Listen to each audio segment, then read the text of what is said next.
आपका मेरी चैनल में स्वागत है। आज हम बात करेंगे कि फाल्गुन पूर्णिमा कब है। उस दिन हमें भगवान विष्णु की पूजा अर्चना कैसे करना चाहिए। होलिका दहन कब होगा।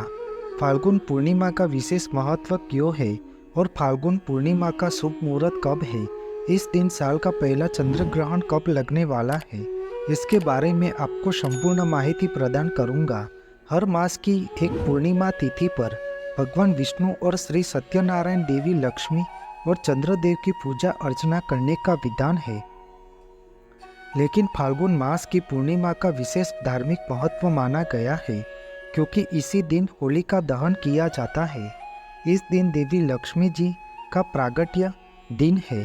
फाल्गुन माह में ही चंद्रमा का जन्म हुआ था, इसलिए पूर्णिमा की तिथि पर चंद्रमा अपनी 16 कलाओं से परिपूर्ण रहता है।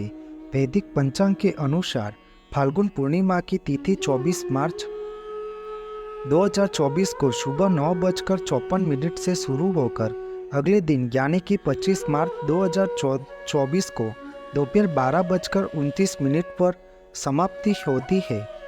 धार्मिक मान्यताओं के अनुसार पूर्णिमा तिथि में भद्रा काल के समय में हुई होलिका दहन किया जाता है। इस बार होलिका दहन 24 मार्च और रंगोत्सव 25 मार्च को मनाया जाएगा, लेकिन फाल्गुन पूर्णिमा की तिथि 25 मार्च 2024 को है। पूर्णिमा पर उदया तिथि के अनुसार व्रत स्नान दान किया जाता है। धार्मिक मान्यताओं के अनुसार फाल्गुन पूर्णिमा का उपवास रखने से मनुष्य के दुखों का नाश होता है और साधक पर भगवान विष्णु और माता लक्ष्मी की विशेष कृपा होती है। फाल्गुन पूर्णिमा के दिन सुबह जल्दी उठकर पवित्र स्नान करें। इस दिन गंगा नदी में स्नान करने का भी विशेष महत्व है, लेकिन वहाँ नदी नहीं पहुँच पाते हैं तो किसी पवित्र नदी में या फिर घर में ही स्नान करने वाले जल में गंगा जल मिलाकर स्नान अवश्य करना चाहिए। पवित्र स्नान के बाद दान, व्रत और भगवान विष्णु की पूजा का संकल्प करना चाहिए। बाद में भगवान विष्णु की विधि पूर्वक पूजा अर्चना करें। पूजा में तुलसी पत्र अवश्य शामिल करना चाहिए, क्योंकि तुलसी पत्र के बिना भगवान विष्णु की पूजा अधूरी मानी जाती है। भगवान विष्णु को प्रसाद में पंजरी और पंचामृत का भोग लगाना चाहिए। धार्मिक मान्यता अनुसार पूर्णिमा की तिथि पर भगवान सत्यनारायण की कथा वार्ता का विशेष महत्व है।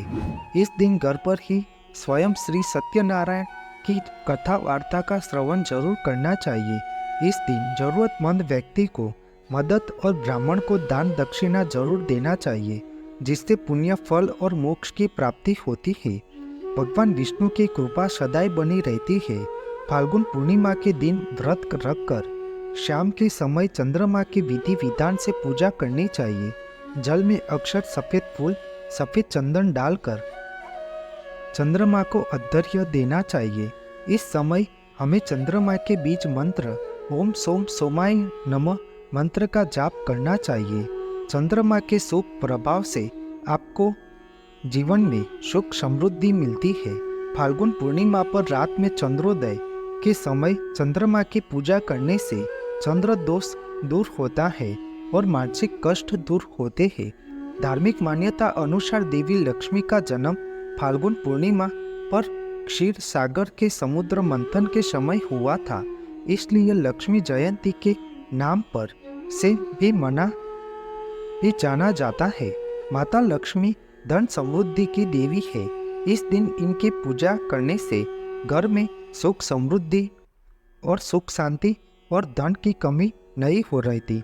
लक्ष्मी जयंती दिन धन संपदा की देवी लक्ष्मी को प्रसन्न करने के लिए अत्यंत महत्वपूर्ण माना जाता है। फाल्गुन पूर्णिमा पर पौराणिक कथा अनुसार राजा हिरण्यकश्यप ने अपने पुत्र प्रहलाद को होलिका में जलाने का प्रयास किया था, लेकिन श्री हरि भगवान विष्णु ने परम भक्त प्रहलाद की रक्षा की और होलिका अग्नि में जलकर भस्म हो गई। इसी कथा अनुसार अधर्म का नाश और धर्म की विजय हो, इसी कारण होलिका दहन किया जाता है।